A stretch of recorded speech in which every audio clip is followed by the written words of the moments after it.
மோடி பயணம் செய்யும் அதிநவீன பாதுகாப்பு அம்சங்களை கொண்ட கார் மட்டும் 12 கோடி என்ற நிலையில் 3 கோடி சொத்து மதிப்புதான் அவருக்கு உள்ளதா?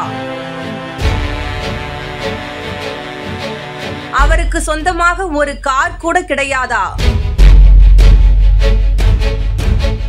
வாங்க இந்த ஆச்சரிய தகவலை பார்ப்போம். பிரதமர் நரேந்திர மோடியின் சுற்றுப்பயணங்களின் போது அவருக்கு பாதுகாப்பு அளிக்க நவீன கார்கள் பயன்படுத்தப்பட்டு வருகிறது. அந்த வகையில் இப்போது கூடுதல் பாதுகாப்பு ஏற்பாடுகளுடன் கூடிய மெர்சிடிஸ் மெபேக் எஸ் 650 ரக கார் வாங்கப்பட்டுள்ளது. இந்த காரில் VR10 என்ற உயரக பாதுகாப்பு அம்சம் உள்ளது. உலகெங்கும் தயாரிக்கப்படும் கார்களில் இருப்பதிலேயே உயர்ந்த பாதுகாப்பு அம்சம் கொண்ட கார் இதுவாகும். பிரதமரின் பாதுகாப்பு அதிகாரிகள் கேட்டுக்கொண்டதற்கு இணங்க அரசாங்க பணத்தில் இந்த கார்கள் வாங்கப்பட்டு உள்ள நிலையில் தற்போதைய நாடாளுமன்ற தேர்தலை ஒட்டி பிரதமர் மோடி 14ஆம் தேதி உத்தரப்பிரதேசத்தின் வாரணாசி தொகுதியில் வேட்புமனு தாக்கல் செய்தார். அவர் தனது வேட்புமனுவுடன் தாக்கல் செய்த பிரமாண பத்திரத்தில் இடம்பெற்றுள்ள தகவல்கள். மொத்த சொத்து மதிப்பு 3 கோடியே 2 லட்சம். இதில் பெரும்பகுதி ஸ்டேட் பேங்க் ஆஃப் இந்தியாவில் உள்ள 2 கோடியே 86 லட்சம் நிரந்தர வைப்பு தொகையாகவும், காந்திநகர் மற்றும் வாரணாசியில் உள்ள 2 வங்கி கணக்குகளில் உள்ள தொகை 80,304 ரூபாய் எனவும், தேசிய சேமிப்பு சான்றிதழில் 9 கோடியே 12 லட்சம் முதலீடு செய்துள்ளார்.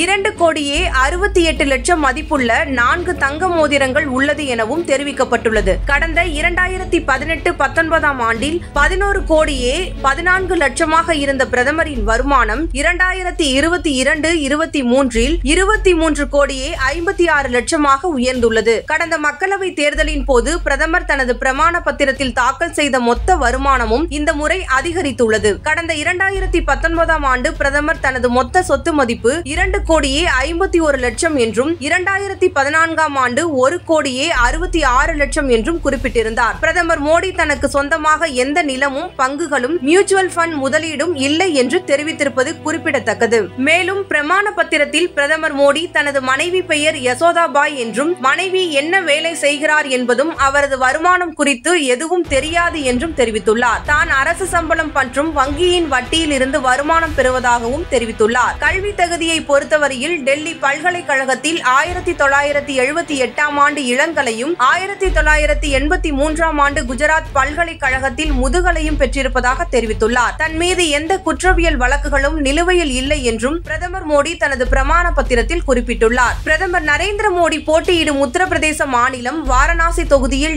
7வது மற்றும் இறுதி கட்டமாக ஜூன் 1 வாக்குப்பதிவு நடக்க இருக்கிறது. பிரதமர் மோடி களமிறங்கும் தொகுதியாக வாரணாசி மிகவும் கவனம் பெற்றிருக்கும் நிலையில் அவர் நேற்று தனது வேட்புமனுவை தாக்கல் செய்தார். பிரதமர் மோடியுடன் உத்தரப்பிரதேச முதல்வர் யோகி ஆதித்யநாத், பாஜக மாநில தலைவர் சவுத்ரி பூபேந்திர சிங் ஆகியோர் உடனிருந்தனர். பிரதமர் மோடி வாரணாசியில் 3வது முறையாக போட்டியிட வேட்புமனு தாக்கல் செய்துள்ளார். 2014 மற்றும் 19 மக்களவை தேர்தல்களில் இந்த தொகுதியில் போட்டியிட்டு அவர் வெற்றி பெற்றார் என்பது குறிப்பிடத்தக்கது.